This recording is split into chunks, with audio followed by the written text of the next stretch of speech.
Okay, sorry about the background noise here. We have some roofing work being done at our condo complex. So I took a before picture of the little planting project I was going to be working on, and here's what I ended up with. These two larger containers, so this black one and this white kind of bowl shaped one, these were existing arrangements that I'd already made. Like about a week after I moved here, we went and bought some awesome plants and kind of got our home plant jungle started. So, unfortunately, and I left the evidence here because I do want to have a document of my failures as well. We had bought this really adorable little blue echeveria succulent plant. It was a really lovely rosette. It looked very healthy and happy. It was in this white bowl with, oh no, pardon, it was in this large black container alongside a couple other kind of more cactus like plants, like versus succulents. You know what I'm saying? Like the difference between like these guys, for the most part, I would consider, maybe other than the zebra plant in the middle, I would think of as cactus. Maybe I'm not correct in that assumption, but that's just, I would call that more like cactus versus succulent. So I feel like my Echeveria might have suffered a bit from the soil, or this really sandier soil. Was also in there with four total plants, so three other plants. I'm not really sure what went wrong with her, but she kind of out of nowhere was suddenly totally rotten. I do live in the Orlando area in Central Florida, so it's so humid here. And I bought this nice sandy potting mix from the cactus greenhouse that I visited, and it just now during transplanting, I noticed that it is quite compacted. I think that it really tends to hold on to humidity. So however it occurred, that Echeveria is gone. R.I.P. little guy. He's just his broken body there.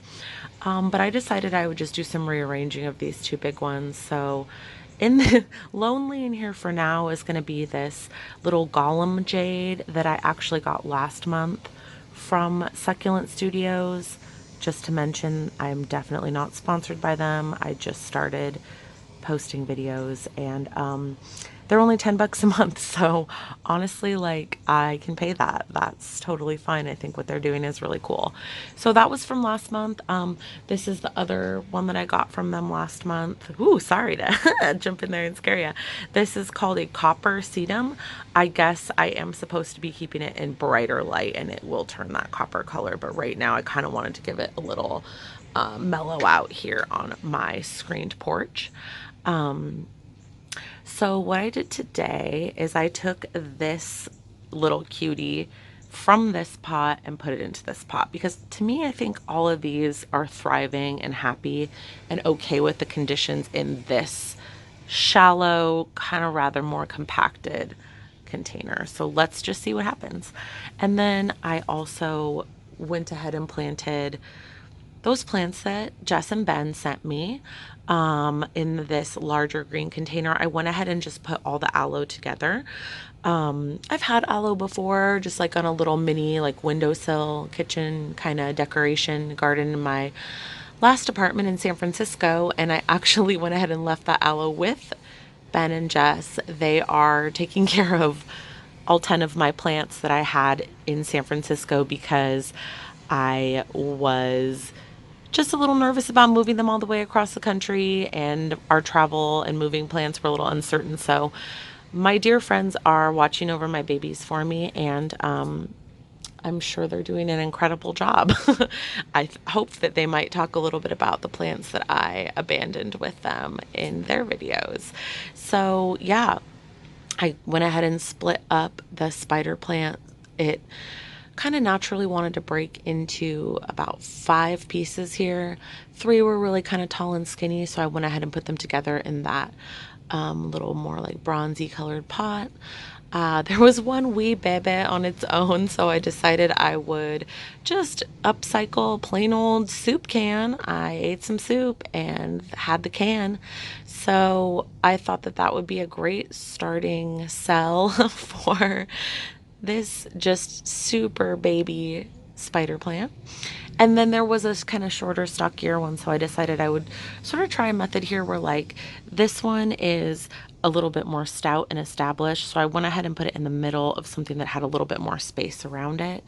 Um, because Jess told me that they do tend to pup quite aggressively, and I thought I would give her some pupping space.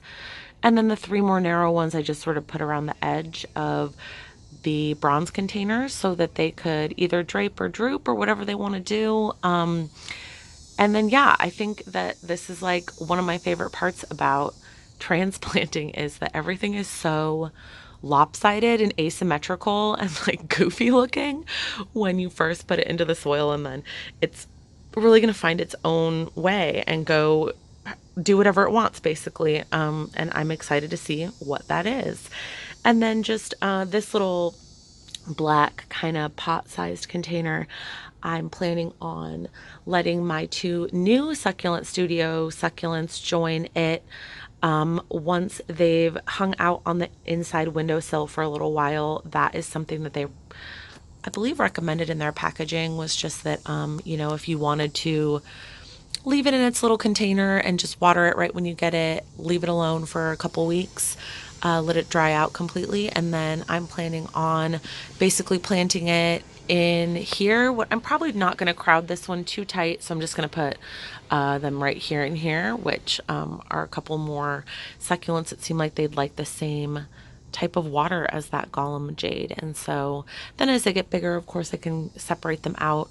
I think that's kind of the joy of container gardening, is making it so that you can put it into a new container. So my goal is then to see how they grow and how they're doing. And then, maybe when they're big in about 6 months or so, I can transplant them into either individual containers or something larger, or really whatever my heart desires and my space allows. So yeah, I'm hoping I can actually use this video because the workers in the background have had to be using some pretty intense power tools. And we also have cicadas here.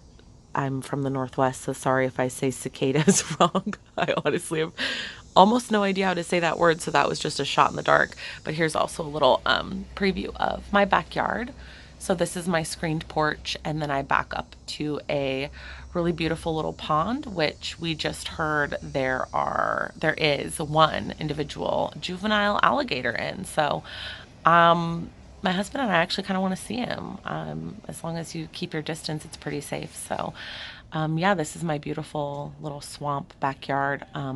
You can see those huge leaves that are growing up the tree. Those are the golden pothos that I grabbed from the yard, and I'm trying to grow inside my house. So it's really amazing what is available for free. There's also some Thai plant and croton over here, and that's right outside my bedroom, is there to the right. And so that's really lovely. I can open my bedroom blinds and allow some light to get in there to the couple of plants that I have in there so far, and then see this beautiful view.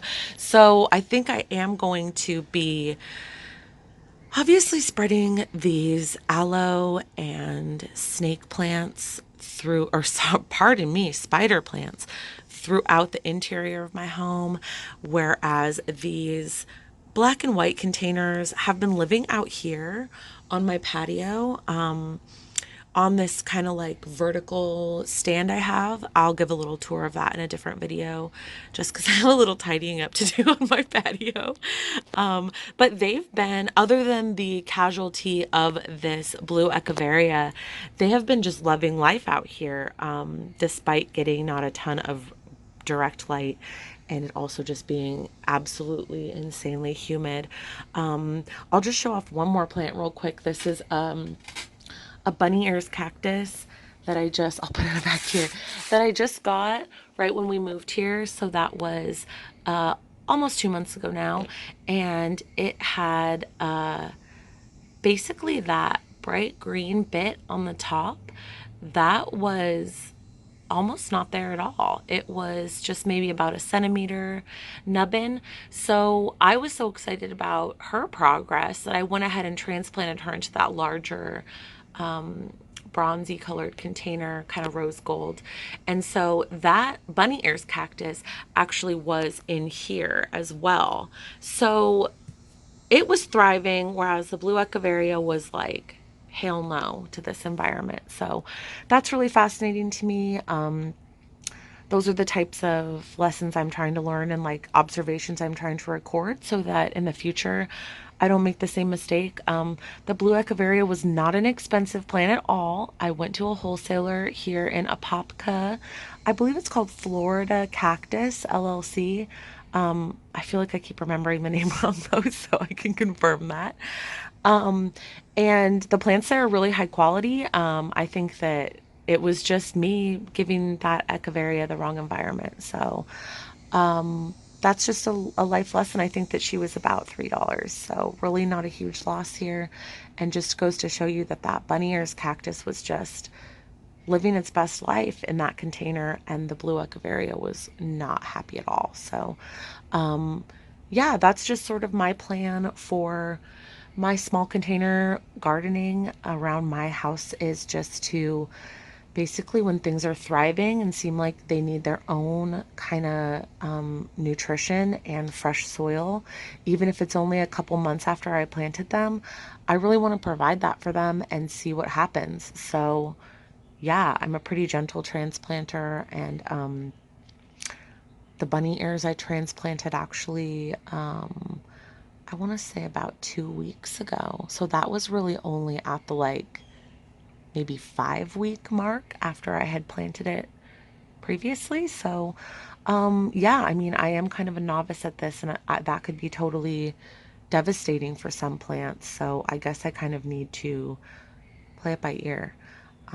But yeah, that's what I got done today. Obviously, I'm going to do more and I mean, decorate with them right now, like set them out. I am going to give the aloes and the spider plants a really big drink of water because I did just have them in a couple of small glass containers on my windowsill for, let's see, they arrived on Saturday and today is Tuesday. So they were soaked for a few days, so I don't want to shock them too badly with this dry potting mix that I am using. I'm just using Miracle Grow. What I like to do, so this is probably so annoying, but I do care a lot about the aesthetics of the pots that I'm using. If you can't tell, they're all kind of like, I don't know, pleasing to the eye. To me, a tin can is actually kind of cute looking. So I these don't have drainage because they're going to be, and most of them are going to be inside. Um, I guess I should clarify that the ones in the back row and the off to the side here, these all don't have drainage. These guys do, and they're outside. So I when I plant, I've picked up this tip from a really lovely lady working at the Lowe's here in Orlando. I just put down about an inch or two at the bottom of orchid bark. It's pretty cheap. I know I could probably use something else as well. Like I've heard about people using like styrofoam layer at the bottom.